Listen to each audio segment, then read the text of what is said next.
You don't have a discipline problem, you have a design problem. I bet you're doing all these Christian things, you're trying to fix your life. You're falling in love with this idea of becoming this great Christian man that has it all figured out. But I bet you something inside just feels uneasy, you're not at peace, and it feels like there's something off and you're always on trial, you're always trying to prove something. I bet you keep starting something and then always going back. You say you're gonna do something, you do it for a little bit, and then you always fall back and you're never actually making true progress. You're never actually meeting that potential that you feel deep down that you know you could be meeting. The reason for that is every single habit, every single decision that you're making is a salvation test. It's I am on trial, and if I don't do this right, God doesn't love me, I'm a fraud, this pastor's gonna think this, my friend's gonna think this. So now when the decision comes to be disciplined, you don't do it because you're doing it from fear and you're not doing it by choice. This was me for the longest time. For 2+ years, I lived a facade.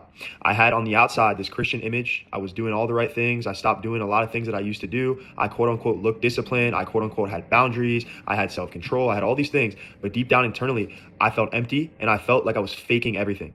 Because when I was alone in my own time, I knew I wasn't doing the things that actually were going to benefit me. I knew I wasn't doing things that actually helped what I wanted to get to. I was just procrastinating everything, and I was only doing things to the point where I could still look like I had my Christian image, but not actually being disciplined and getting uncomfortable. So everything turned into a test. Everything turned into how can I put on so I look a certain way on the outside, but deep down I was empty and nothing had changed on the inside. I noticed that the more pressure you put on it, the more you avoid it. So when I was living that way, it was prayer, Bible, school, get good grades, make sure I put on for my girlfriend, make sure I have money, make sure I succeed in football, make sure I have good habits, make sure I do all these things. And before you know it, you're not doing a thing that you are saying you should do because you have attached yourself to an outcome. You have attached yourself to what other people think. So now it's just this void that you're trying to fill, and that never works. Everything kind of changed for me when I realized that discipline is not just this personality trait, it's a system. So I was falling into all of these things, people pleasing, trying to prove myself, not doing the things I knew I needed to do because in my environment, I was set up for failure before I even started. I was trying to make this big splash, this big, huge aha moment, whether that was becoming a pastor, whether that was succeeding in football, whether that was making a business, whether that was becoming a social media influencer, doing whatever it was,